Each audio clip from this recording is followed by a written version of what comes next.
Working part-time at a place like this suits you. A poor guy without a family. My classmate Aaron mocked me while I was working at the convenience store. However, in the next moment, thunk the sound of a blow to the head echoed through the quiet store. You apologize immediately. The father of the classmate who had been harassing me appeared and scolded his son. Upon learning the reason, tears welled up in my eyes. My name is Cyrus. Ever since losing my parents in an accident when I was young, I've been an orphan, transferring schools multiple times. I moved from one relative's house to another.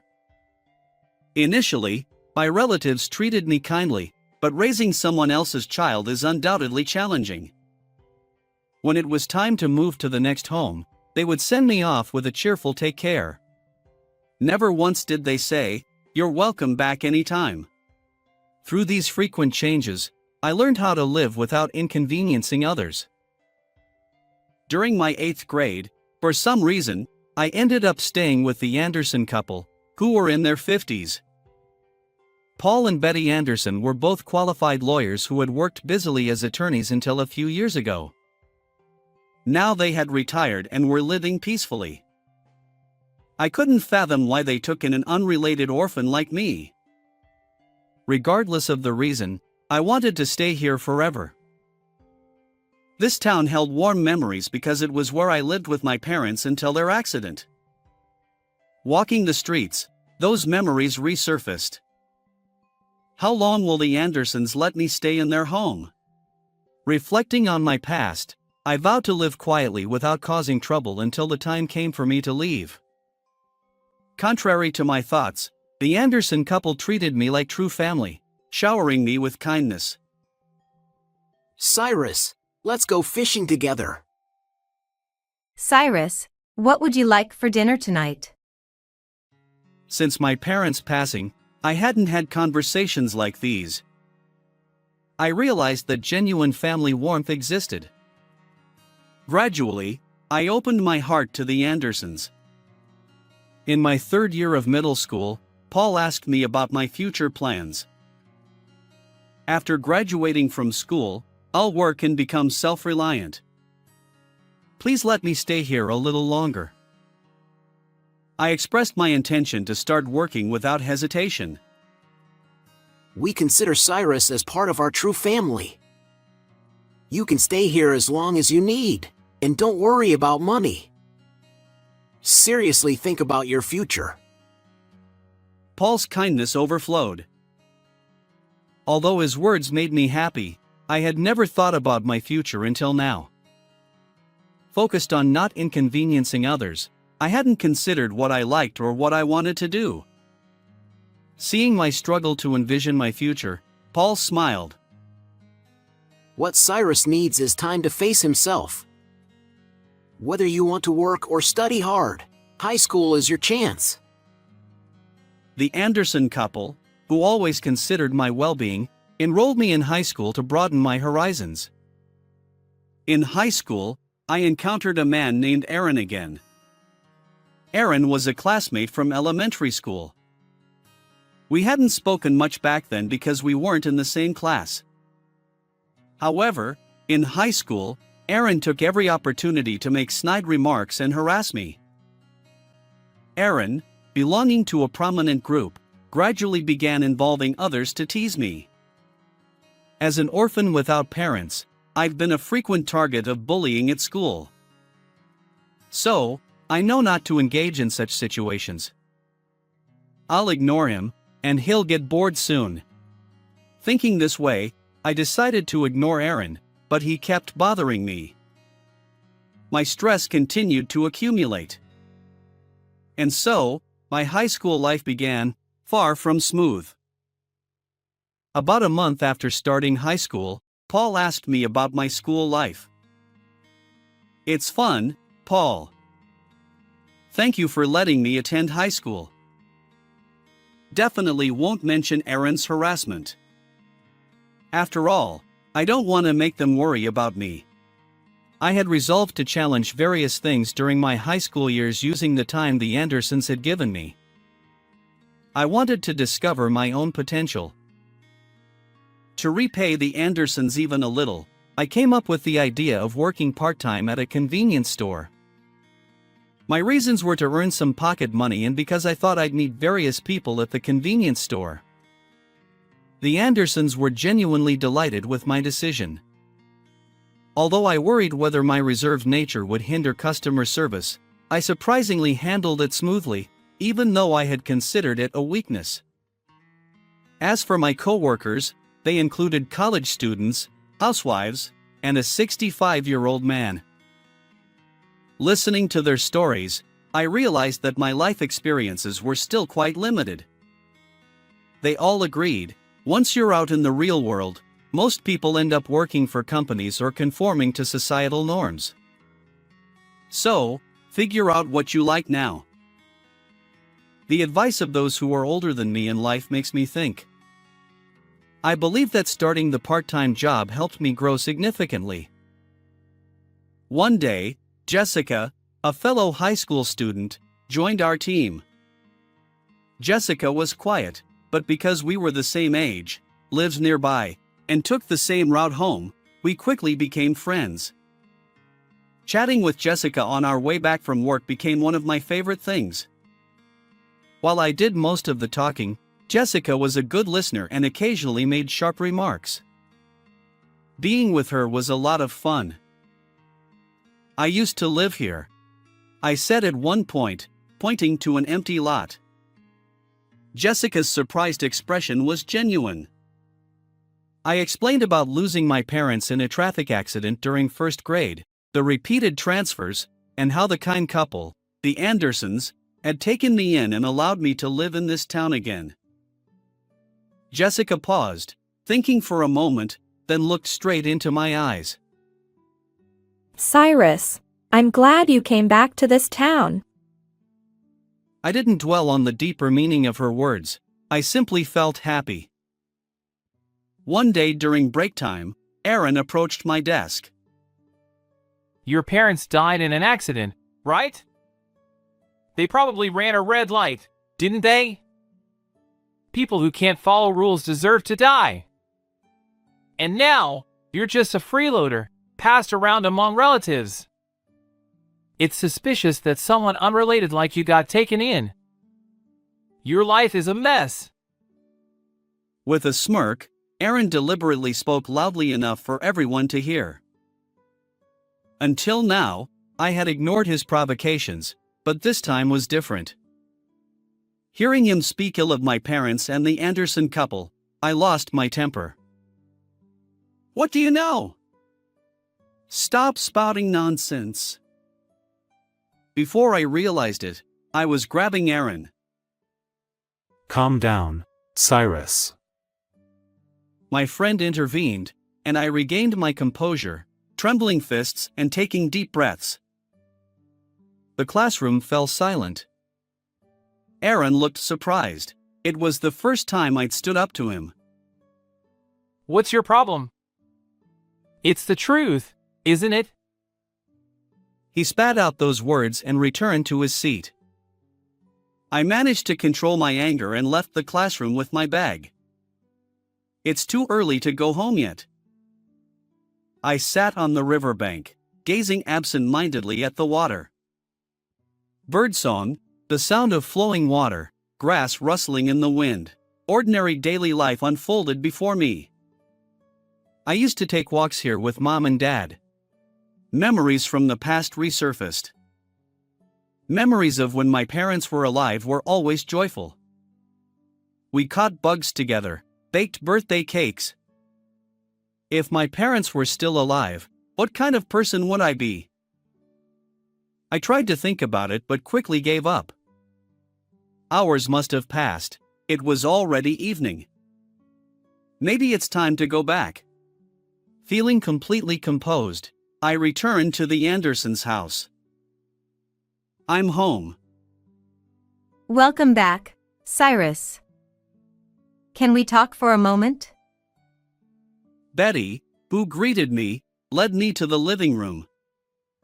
Paul was sitting on the sofa. Welcome back, Cyrus. Your homeroom teacher called earlier, saying you disappeared during lunchtime. What happened? Sorry for leaving school without permission. I debated whether to mention Aaron. Paul and Betty looked at me with concern. I couldn't lie to these two, that much I knew. Right after starting high school, I became the target of harassment, mainly by Aaron, a classmate from elementary school. I recounted all the events leading up to today. I see. You're strong, Cyrus.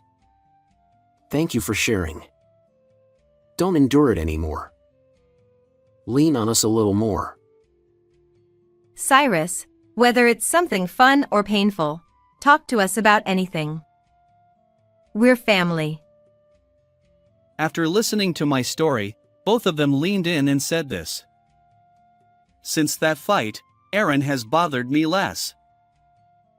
However, one day, after work, when Jessica and I were leaving the convenience store as usual, I heard a voice. Oh, the person I least wanted to see, Aaron. Working part-time at a place like this suits you. A poor guy without a family. He began disparaging me in front of Jessica. I glared back at Aaron without saying a word. At that moment, What are you doing? a stern man approached Aaron from behind and smacked him on the head. Surprised, Aaron turned around. Dad? The man was Aaron's father. While Aaron stood speechless, his father came over to me and apologized. Recently, we received a call from the Andersons. They informed us that our Aaron has been harassing you, Cyrus. Even now, he's doing such terrible things. I'm truly sorry. But the story didn't end there. Actually, the Andersons helped me a great deal in the past.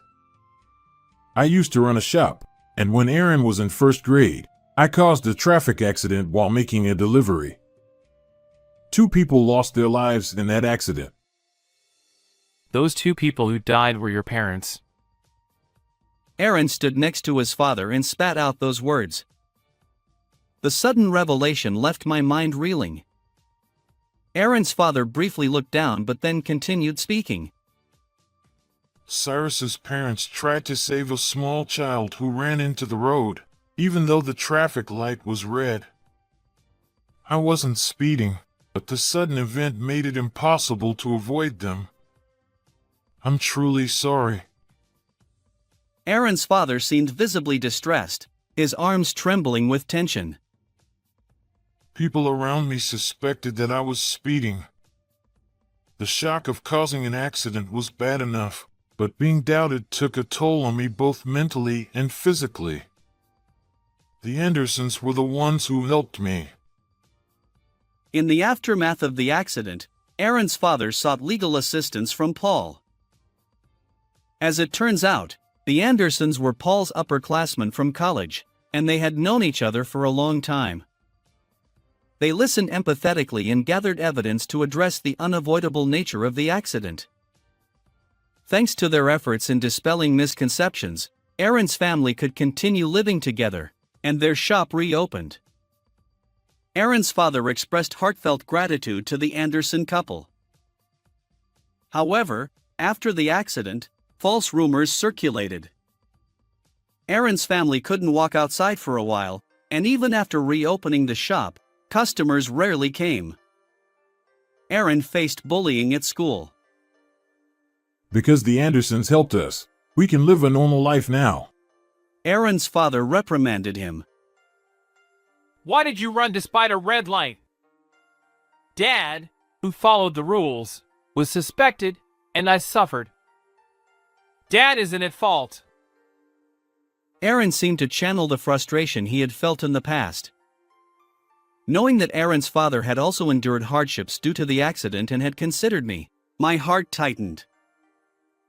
Aaron's father said, Aaron, I'm sorry. I thought Aaron had forgotten about the accident a long time ago because you were so young. Let's go home and talk slowly. Aaron's father spoke to Aaron in this way, and then, looking apologetic, he placed his hand on Aaron's back and the two of them slowly walked away. Jessica, who had been listening to the whole story, suddenly spoke up from behind. Cyrus. You know, your parents protected me during the accident. Jessica's sudden confession left me speechless. According to Jessica, on the day of the accident, when she was in first grade, she was walking her dog. The dog suddenly ran towards the road in response to a flying bird. Jessica, who had let go of the leash, desperately chased after the dog and ended up on the road. At that moment, a truck came from her right, and Jessica's parents, who had witnessed the accident, rushed to protect her. They pushed Jessica out of the way, sacrificing themselves. Jessica later learned that the two people who had helped her were my parents. Jessica's parents had gone to apologize, but Jessica was in shock from the accident and stayed indoors for a while. When she finally started going outside again, she found out that I had been taken in by a distant relative's family, who were not even related to me. Jessica had been tormented by guilt for not being able to apologize sooner. She felt that she owed my parents a debt she could never repay. Cyrus, when you told me about your parents, I had a feeling, but hearing that person's story just now confirmed it. I'm so sorry for the late apology. Thanks to your parents, I've been able to live like this. Thank you so much. Jessica apologized deeply. When I returned home, I told Paul everything I had heard today. Paul said, I really respect Cyrus's parents. It's not something anyone can do, risking their lives to protect someone else's child. Since the accident, I've always wanted to protect Cyrus, who was born to such admirable parents. That's why we decided to take you in. Paul had been concerned about me, who had been left alone. Because my parents had given their lives to protect someone else's child, I was able to live with Paul and Betty, attend high school, work part-time, and meet Jessica, whom they had also helped. Various elements connected like a single thread, and I became convinced that I could live strongly. From that day on, Aaron stopped harassing me. No one else bothered me. The classroom atmosphere became more pleasant, and I was finally able to enjoy a peaceful high school life. In my third year of high school, I quit my part-time job at the convenience store to focus on studying for university entrance exams. Inspired by the stories of the college students I had met, I decided to pursue a legal career. I wanted to become a lawyer like Paul and help others. I was accepted into university, and Jessica was accepted into the same university. We had actually been dating since our second year of high school. Cyrus, let's go tell the convenience store where we worked that we got accepted. With those words, Jessica started running along the embankment. Whether it was fate or not, we had met. Knowing our pasts and having hope for the future, we cherished ourselves. From now on, I would continue to live my life, proud of my parents who had risked their lives to help others. With that thought, I started running along the embankment where I had once walked with my parents. How did you like this story? If you enjoyed it, please consider subscribing to my channel. Until next time.